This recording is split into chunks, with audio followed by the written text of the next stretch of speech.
ये साल 2015 के मई की एक रात थी।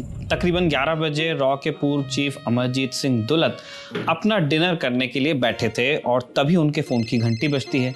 आईबी और रॉ में ठीक ठाक वक्त बिता चुके अमरजीत रात के इन फ़ोन कॉल्स के आशय समझते थे। उन्होंने फ़ोन उठाया और दूसरी तरफ थे पाकिस्तान की खुफिया एजेंसी आईएसआई के मुखिया रहे असद दुर्रानी। उनकी आवाज़ में एक बेचैनी थी। दुलत ने कहा, आप सो जाइए, हम कुछ करते हैं। लेकिन अगले दिन फिर से 6-7 फ़ोन कॉल्स आए। अंत में दुलत ने कहा कि हमारे लड़के काम पर लगे हैं, इंशाअल्लाह आपका काम हो जाएगा।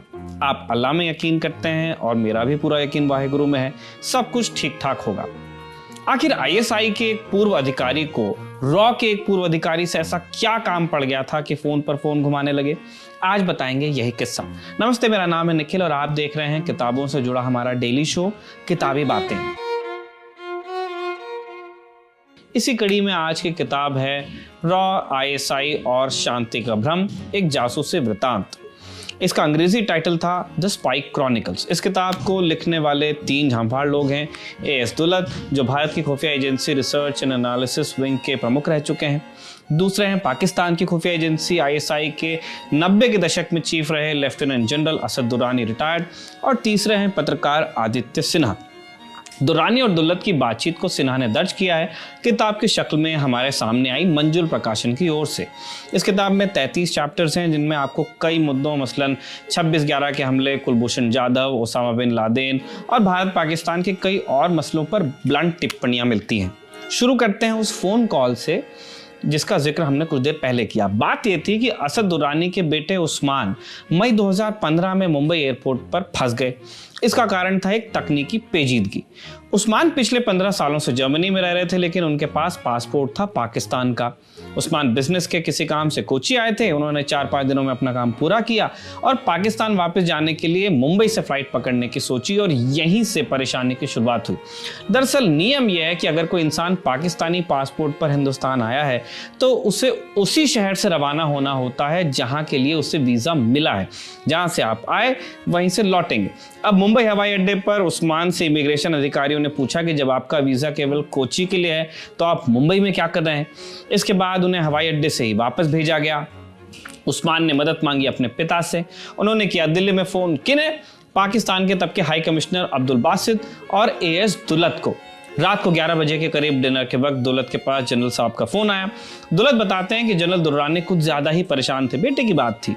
वो बेचैनी के साथ बार बार पूछ रहे थे कि बेटे के लिए मुंबई में रखना सेफ होगा या उसे कोची लौट जाना चाहिए। दुलत बोले कि आप ये क्यों मान रहे हैं कि हम कुछ नहीं कर सकते? हम कुछ न कुछ ज़रूर करेंगे, ये बहुत छोटी बात है, अभी आप सो जाइए। उस्मान इस बीच 3 से 4 घंटे किसी नौकरशाह के दफ्तर में बैठे रहे। अगले दिन जनरल ने दुलत को 6 से 7 बार फिर फ़ोन किया, जैसा हमने आपको पहले बताया। दुलत ने जवाब दिया कि हमारे लड़के काम पर लगे हैं, इंशाअल्लाह आपका बेटा कल शाम तक मुंबई में फ़्लाइट पकड़ लेगा। आप अल्लाह में यकीन रखते हैं और मेरा भी पूरा यकीन वाहिगुरु में है, सब ठीक होगा। दुलत ने आईबी के अपने पुराने मित्र जीवन वीरकार को फ़ोन किया, क्योंकि मामला स्पेशल ब्रांच में ही अटका था। कुछ जांच पड़ताल हुई जिससे उस्मान ने टेक्नोलॉजी की मदद से पूरा किया। अंत में साइबर एक्सपर्टीज, किस्मत और दुलत एंड कंपनी के मिले जुले प्रयासों से हो पाया और उस्मान वहां से छूट भी गए। सोचिए, 2008 के बाद जब हमले हुए थे, उसके बाद मुंबई में होना, पाकिस्तानी होना और बाप का आईएसआई का चीफ होना, कोई भी कह सकता था कि वाह क्या शानदार कैच। लेकिन ऐसा हुआ नहीं, क्योंकि भारत में आईबी के बैकग्राउंड वाले रॉ के पूर्व चीफ ने पाकिस्तान के आईएसआई के पूर्व चीफ की मदद की, इंसानियत के नाते। इसी किताब में दुलत और दुरानी के बीच एक और दिलचस्प बातचीत का ब्यौरा है। 26/11 के हमले को लेकर एएस दुलत कहते हैं कि उनकी थ्योरी और विश्वास है कि मुशर्रफ को इस हमले की जानकारी थी। इस पर दुरानी उन्हें टोकते हैं और कहते हैं कि उस वक्त सत्ता से बाहर थे मुशर्रफ। अगस्त-सितंबर 2008 तक वो हट चुके थे।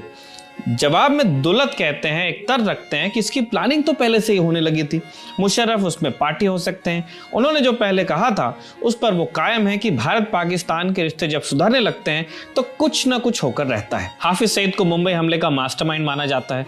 उस वक्त वो पाकिस्तान में नजरबंद था। असद दुरानी इस नजरबंदी को एक नाटक मानते हैं। सोचिए, पूर्व आईएसआई चीफ कह रहे हैं कि नाटक चल रहा है वहां। वो एक और रहस्य से भी पर्दा खोलते हैं कि अमेरिका में साल 2001 में हुए 9/11 हमलों के बाद जो जांच रिपोर्ट बनी थी उसमें से 28 पन्ने गायब हैं। वैसे ये काफी डिस्कस हो चुकी है, कई लोग ये जानते भी हैं कि कुछ पन्ने कभी पब्लिक नहीं किए गए।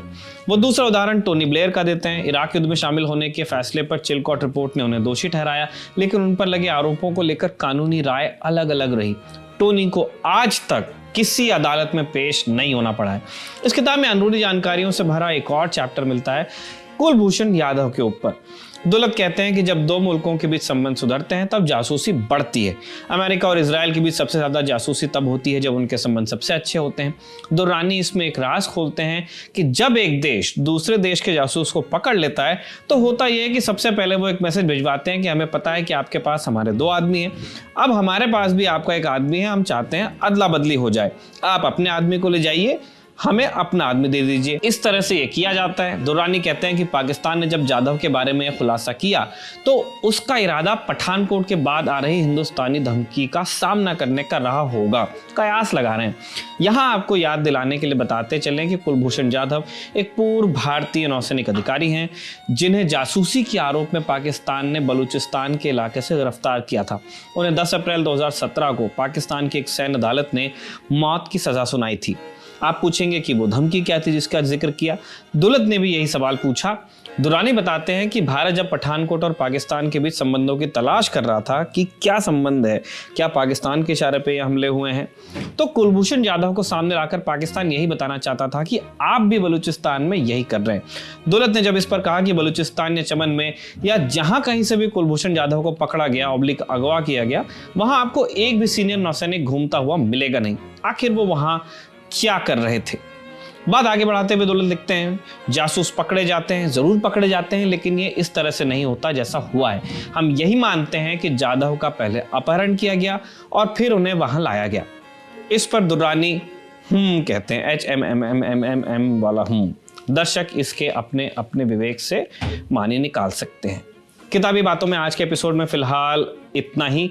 आपके लिए किताबी बातें लिखते हैं हमारे साथी दीपक तेंगुरिया। आपको ये सीरीज कैसी लगती है कमेंट बॉक्स में जरूर बताइएगा। जाते जाते एक जरूरी सूचना और है, अब आपको बता दें कि ललन टॉप प्रीमियम यानी ललन टॉप का मेंबरशिप प्रोग्राम आ गया है नए फायदों के साथ। इस प्रोग्राम में है नए शोज।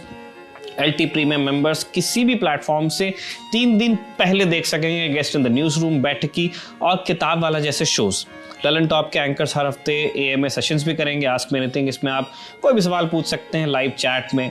ललन टॉप के न्यूज़ रूम में क्या होता है, अर्ली एक्सेस व्लॉग में आपको दिखेगा कि क्या दिलचस्प उठापटक होती है, और मज़ेदार स्टिकर्स के साथ आप चैट या कमेंट करके बता भी सकते हैं अपने विचार। इन स्टिकर्स का इस्तेमाल आप YouTube के चैट्स और कमेंट्स में कर पाएंगे।